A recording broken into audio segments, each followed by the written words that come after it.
আসসালামু আলাইকুম বন্ধুরা। আজকে আমি ফায়ার অ্যান্ড আইস এই কবিতাটি নিয়ে আলোচনা করব। লিখেছেন রবার্ট ফ্রস্ট। তিনি জন্মগ্রহণ করেন March 26, 1874। Birth place San Francisco, California, United states.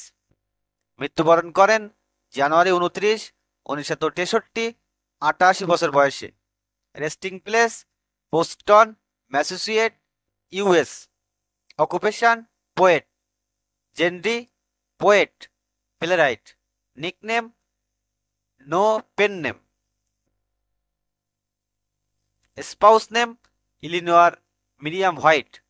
Remarkable works A Boy's Will, North of Boston, New hemisphere.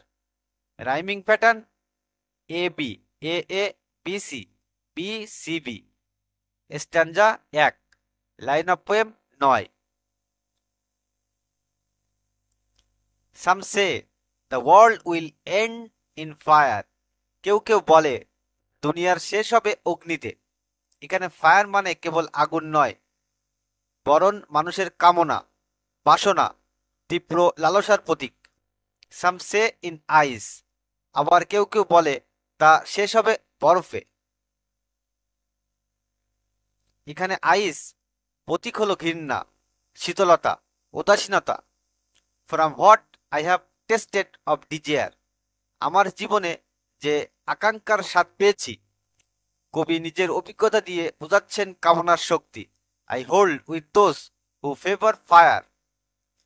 আমি তাদের দিকেই ঝুঁকি যারা অগ্নির পক্ষে। কবি বিশ্বাস করেন যে কামনা বা বাসনাই ধ্বংস আনতে পারে। But if it had to perish twice. কিন্তু যদি পৃথিবীর দুইবার শেষ হওয়া লাগতো। এখানে কাল্পনিক ভাবনা, যদি একবারে না দুইবার ধ্বংস হতো। I think I know enough of hate. আমার মনে হয় আমি যথেষ্ট ঘৃণার অভিজ্ঞতা পেয়েছি। কবি স্বীকার করছেন ঘৃণার শক্তিও ভয়ঙ্কর। To say that for destruction ice. যাতে আমি বলতে পারি ধ্বংসের জন্য বরফ। এখানে আইস ঘৃণা, নির্দয়তা, হৃদয়ের ঠান্ডা ভাব।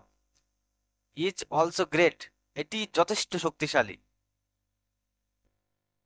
And would suffice. এবং তাই যথেষ্ট হবে। কবি শেষমেশ সিদ্ধান্তে আসেন কামনা যেমন ধ্বংস আনতে পারে, তেমনি ঘৃণাও একেবারে যথেষ্ট। বিস্তারিত সংক্ষিপ্ত সার। রবার্ট ফ্রস্ট এই ছোট কবিতায় পৃথিবীর ধ্বংসের দুটি সম্ভাব্য রূপ তুলে ধরেছেন, আগুন ও বরফ। তবে এগুলো কেবল প্রাকৃতিক উপাদান নয়, মানুষের অন্তরের দুটি শক্তিশালী আবেগের প্রতীক। অগ্নি প্রতীক মানুষের অতিরিক্ত কামনা, বাসনা, লোভ ও আকাঙ্ক্ষা। কবির মতে এই কামনা এতটাই শক্তিশালী যে এটি পৃথিবীকে ধ্বংসের দিকে নিয়ে যেতে পারে। কবি নিজেও জীবনে কামনার স্বাদ পেয়েছেন। তাই তিনি মনে করেন যে কামনাই পৃথিবী ধ্বংসের প্রধান কারণ হতে পারে। বরফ প্রতীক মানুষের ঘৃণা, শীতলতা, উদাসীনতা ও হৃদয়ের কঠোরতা। ফ্রস্ট বলেন যদি পৃথিবীকে দুইবার ধ্বংস হতে হতো, তবে তিনি বরফ বা ঘৃণাকে দ্বিতীয় শক্তি হিসাবে বেছে নিতেন। ঘৃণা ধীরে ধীরে মানুষকে ভেতর থেকে ঠান্ডা করে দেয়, সম্পর্ক ভেঙে দেয়, সমাজকে ভেঙে ফেলে।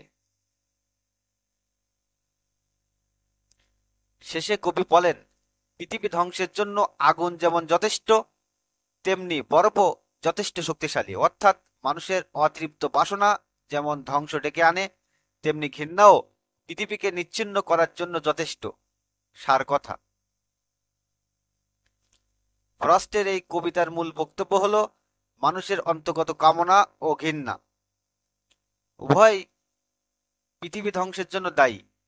বাহ্যিক প্রাকৃতিক বিপর্যয়ের চেয়ে মানুষের অন্তরের এই নেতিবাচক আবেগেই পৃথিবীর বড় হুমকি। তাই পৃথিবীর প্রকৃত ধ্বংস শুরু হয় মানুষের মন থেকেই। বন্ধুরা, আজকের এই কবিতাটির সারাংশ এ পর্যন্তই। আশা করি বুঝতে পেরেছো। ভালো থাকো সবাই।